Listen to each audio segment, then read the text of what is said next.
महाराष्ट्रीयन घरात सकाळी ब्रेकफास्टसाठी पोहे असतातच. मलाही पर्सनली पोहे खूप आवडतात.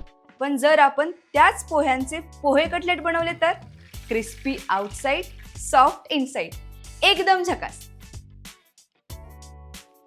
नमस्कार मंडळी, मी संयोगिता चौधरी. स्वागत आहे तुमचं आपल्या द ग्रेट भारतीय किचन मध्ये.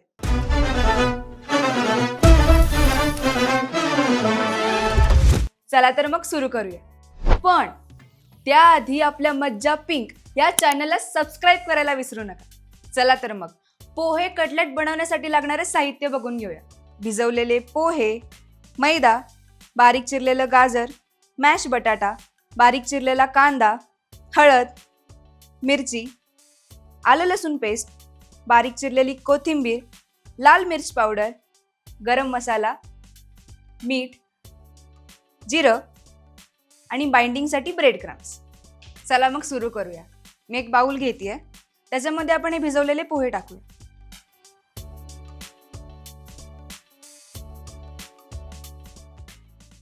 त्यानंतर बारीक चिरलेला कांदा,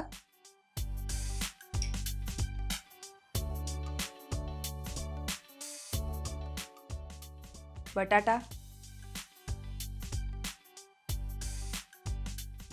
गाजर,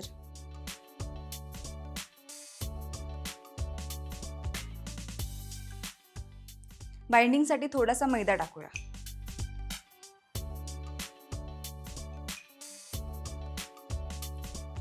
लाल मिर्च पावडर 1 चमचा टाकते मी. आलं लसूण पेस्ट 1 चमचा, हळद अर्धा चमचा. त्यानंतर मिरची टाकूया.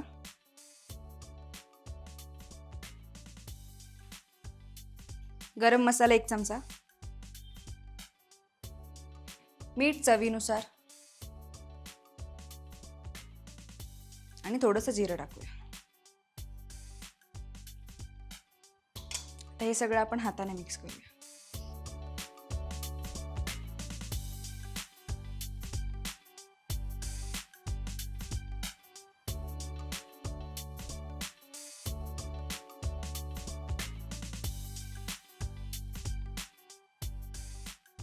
तर मी आता छान असं बॅटर तयार करून घेतलंय.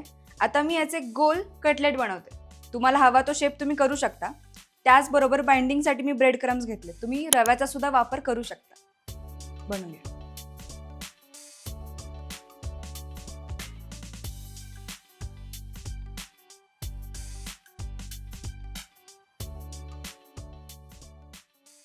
असा झालाय तयार. आता ह्याला आपण कोटिंग करून घेऊया.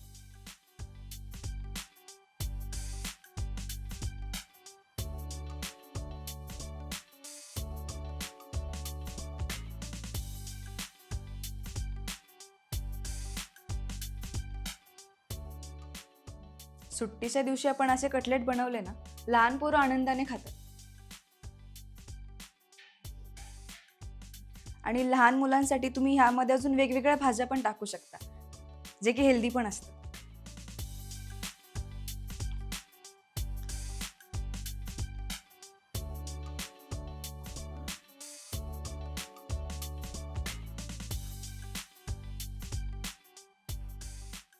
आता मी छान असे कटलेट तयार करून घेतले. मी इथे एक पॅन ठेवलाय, त्याच्यामध्ये आपण तूप टाकू आणि शॅलो फ्राय करून घेऊया. चालू करते. मी तूप घेतेय. तुम्हाला वाटलं तर तुम्ही बटर, तेल हेही घेऊ शकता. टाकून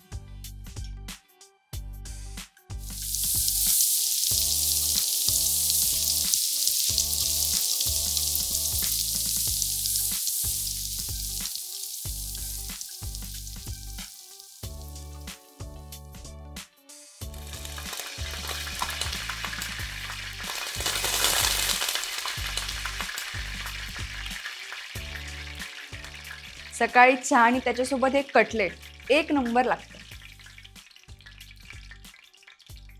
आता आपण हे कटलेट छान असं क्रिस्पी होईपर्यंत भाजून घेऊया आणि त्यानंतर चटणी सोबत सर्व करूया. आता हे छान असे गोल्डन ब्राउन झाले, क्रिस्पी पण झाले.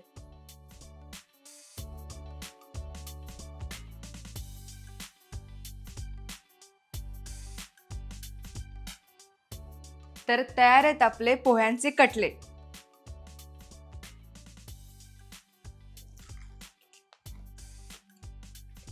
खूप मस्त झालेत. पोहे लवर्स, कमेंट सेक्शनमध्ये अटेंडन्स लावा. आणि तुम्हाला जर हा व्हिडिओ आवडला असेल तर लाईक करा, शेअर करा आणि आपल्या मज्जा पिंक या चॅनलला सबस्क्राईब करायला विसरू नका. चला तर मग भेटूया आपल्या पुढच्या एपिसोडमध्ये, द ग्रेट भारतीय किचनमध्ये.